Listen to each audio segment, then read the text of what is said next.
Kita ke informasi berikutnya, pemirsa. Polisi menangkap artis Onadio Leonardo bersama istri terkait kasus penyalahgunaan narkoba. Penceramah muda Habib Jafar yang juga sahabat Onat menyampaikan keprihatinan dan kekecewaannya.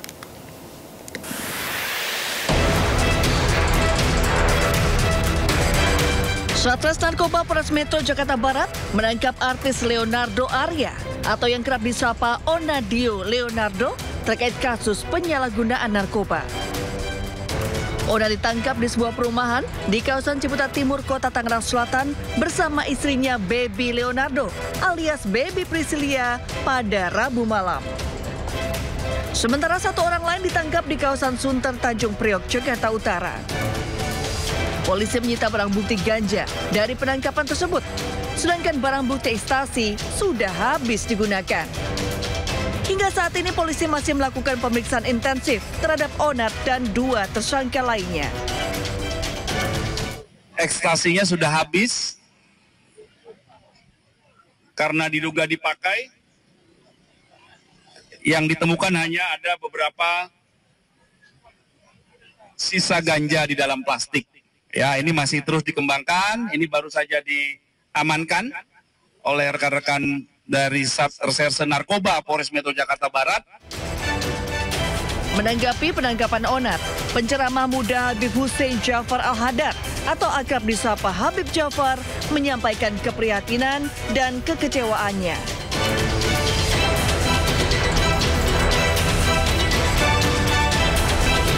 Melalui unggahannya di media sosial, Habib Jafar mendoakan agar Onat bisa terlepas dari narkoba.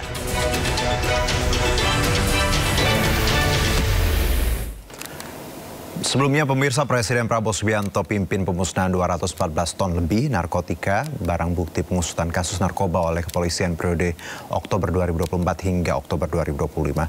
Presiden Prabowo dukung penuh penegakan hukum, terutama penanggulangan narkoba yang merusak masa depan bangsa.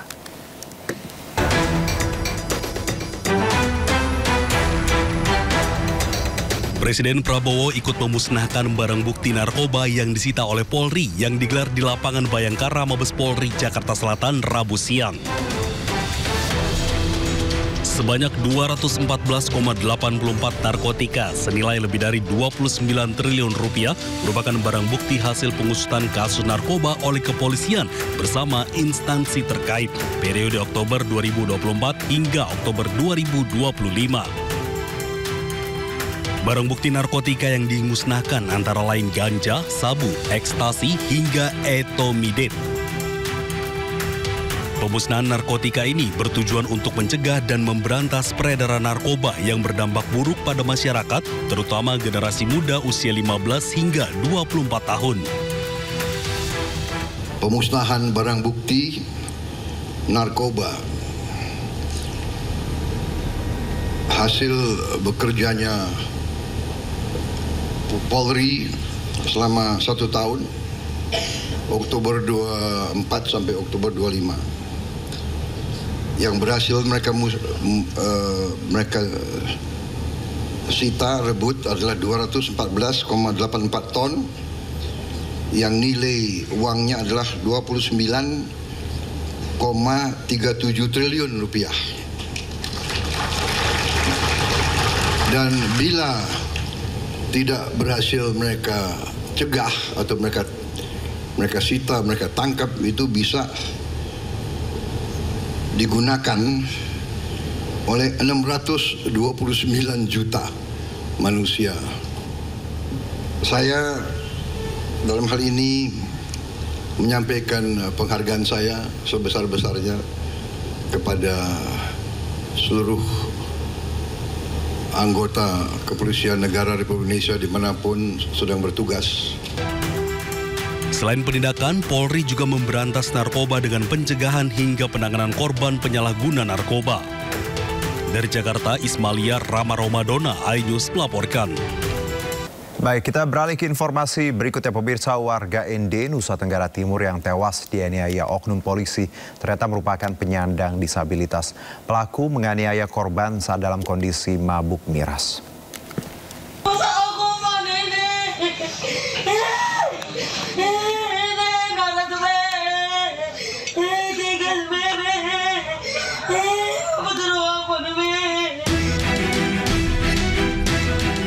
Pende alias Adi, pria berusia 38 tahun, warga Kabupaten Ende, Nusa Tenggara Timur, tewas di tangan oknum polisi.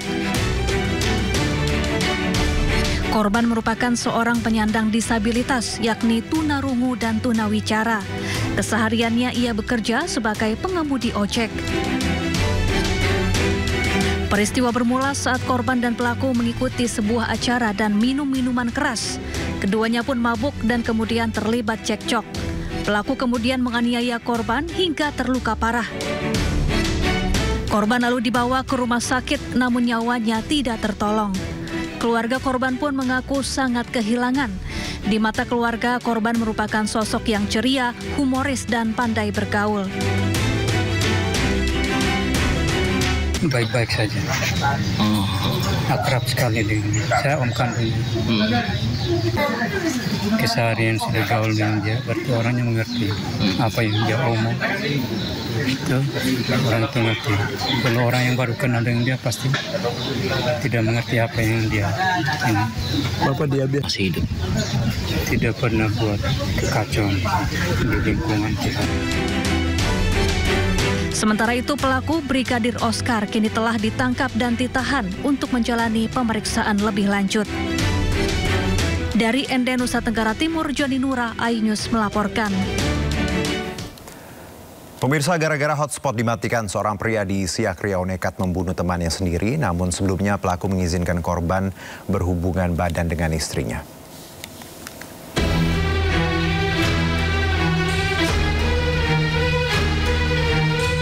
Pelaku dan korban kejar-kejaran di Tualang Siak pada dini hari.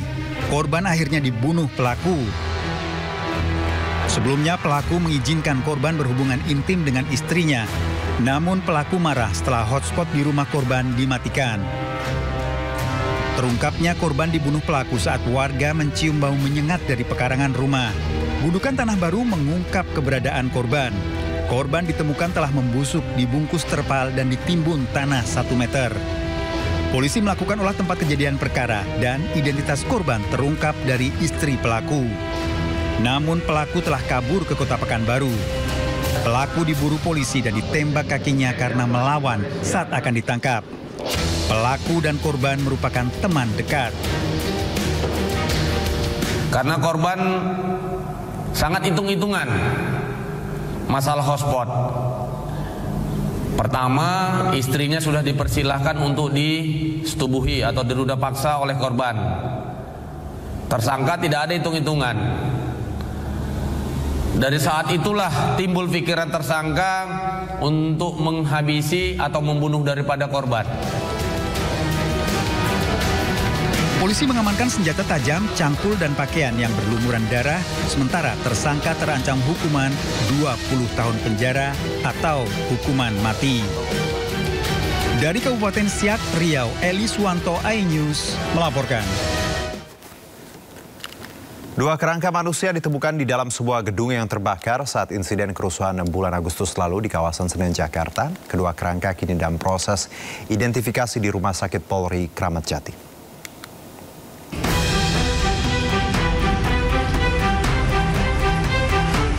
Dua kerangka manusia ditemukan di sebuah gedung yang terbakar pada akhir bulan Agustus lalu di Jalan Kuitang Raya, Senen, Jakarta Pusat. Kedua kerangka manusia ini ditemukan petugas teknis pada Kamis malam saat akan melakukan renovasi. Saat ditemukan, kondisi kedua kerangka telah hangus terbakar dan sulit dikenali. Usai dilakukan olah TKP, kedua kerangka manusia ini kemudian dievakuasi ke Rumah Sakit Polri Kramat Jati. Selain melakukan penyelidikan, pihak kepolisian juga melakukan tes DNA kepada 2 keluarga korban hilang. Langsung menuju TKP untuk TP-TKP, kemudian mengamankan jenazah dan mengirim ke Rumah Sakit Polri untuk diperiksa postmortem dan ambil sampel DNA. Pada Agustus lalu, gedung ini dibakar dan dijarah sejumlah orang saat aksi kerusuhan. Sejumlah orang dilaporkan hilang, diantaranya 2 orang atas nama Farhan Hamid dan Reno. Dari Jakarta, Rani Sanjaya, iNews melaporkan. Ya, dan untuk mengetahui informasi terbaru terkait penemuan 2 kerangka manusia di dalam sebuah gedung yang terbakar saat insiden kerusuhan Agustus lalu, sudah ada rekan kami Henry Aprila di kawasan Senen, Jakarta Pusat. Henry, seperti apa pantauan di TKP saat ini? Silakan.